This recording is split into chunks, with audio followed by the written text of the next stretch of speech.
Hello, everyone, and welcome to Green Wave Update's first podcast.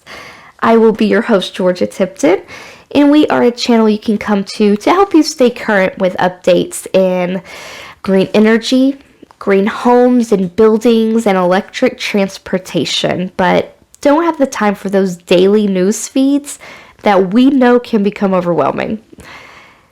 Now, should one want to do a more comprehensive research, you can find our Facebook page, also Green Wave Updates, where you can join at no charge, and I'll be sure to share that link in the description box below. Now to start, we thought it would be good to share our thoughts on where the green movement is headed and how it could possibly evolve. First up, nuclear fusion.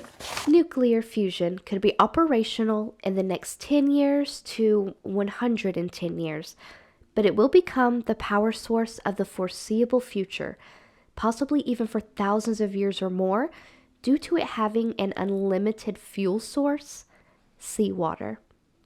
It is also safe and produces no toxic byproducts, but in the interim, other energy sources will have to be utilized. Nuclear fission is making a comeback due to new developments such as molten salt thorium reactors that are low pressure, free of meltdowns, and produce low amounts of short-lived radioactive waste as compared to light water reactors. Thorium is 4 times more abundant than uranium and is found worldwide. These reactors have actually been operational in the past in the United States for research purposes, one in 1945 and one in 1970 that ran for 4 years with no problems. The reason they were not being used in the beginning is because they don't produce bomb-grade byproducts that were needed during the Cold War. One of these reactors was actually placed in an American B-36 bomber that flew for testing of the reactor while in flight and operation. No problems were experienced during the testing. China, among other countries, are building thorium reactors at this time. A Bill Gates-backed company is building one in Wyoming as well. These reactors are perfect for helping us meet world energy needs until fusion is perfected and operational on a large scale. Small modular fission reactors are also being developed that could power small communities and groups of them for larger cities. They use helium, not water, for cooling. Breeder reactors are also being researched and can produce their own fuel supply to a degree. One new reactor design can use nuclear waste as fuel. We see nuclear making a comeback on a very large scale, but it looks like the days of high-pressure light water fission reactors are going to be ending soon. Once again, we see fusion as the perfect energy source, but nature is going to make us work long and hard to perfect it.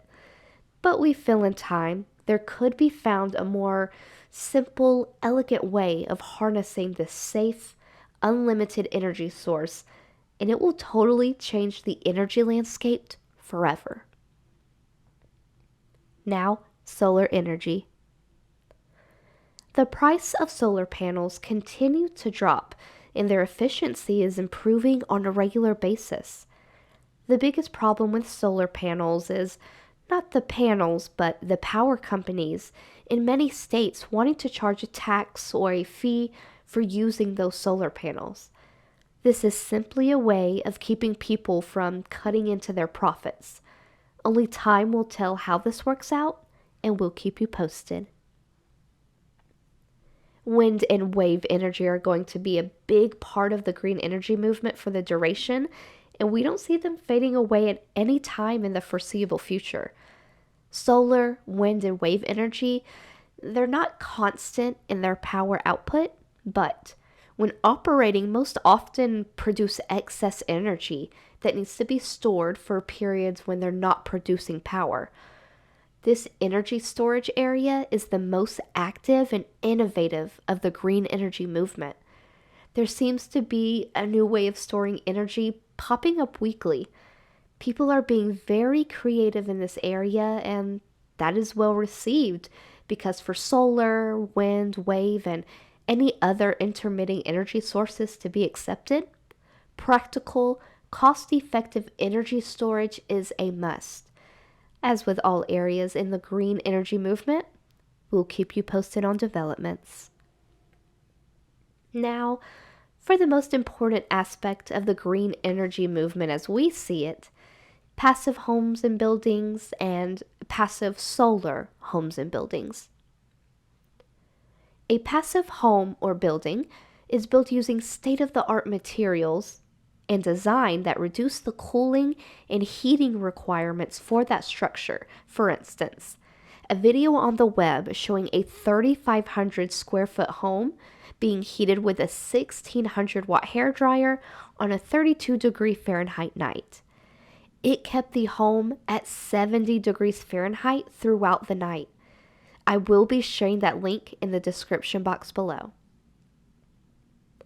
Passive solar homes and buildings utilize the low winter sun to heat the structure and can reduce energy requirements for heating by 35%. There are reports of some homes getting 100% of their heating from passive solar. The reason we feel this area is most important in the green movement is because when you reduce the energy needs of millions of homes and buildings, you directly reduce the power needed to be produced by the power plants, solar, wind, wave, and other energy sources. If every structure was passive or passive solar, the world's energy needs for structures could be reduced by at least 50%, and in some cases, 75%. So our thinking is, energy saving starts at home, so to speak. Electric transportation is possibly the biggest industrial revolution the world has ever seen, and it's the most extensive area to cover news-wise. Battery, solar, and hydrogen are the three means at this time for powering electric transportation, and we see hydrogen ending up utilized in trains, large trucks, ships, and large commercial aircraft. Also, we are keeping an eye on solid-state hydrogen that was banned by the US government for being too disruptive a technology, but after 10 years has been allowed to be used with the exception of missile design. But the advances in battery technology are happening so fast, it's hard keeping up with them all. We see cars, small trucks, boats, and light aircraft going battery electric. Electric cars may even be used as small power plants when parked to keep the electrical load on the grid running smooth. You guys, these are wild, fast-moving times for the green movement, and be sure to stay with us to stay updated. Now, again, you can find our link to our Facebook group, Green Wave Updates, down below in the description box. And until next time, this has been Georgia. Be sure to stay informed. Bye now.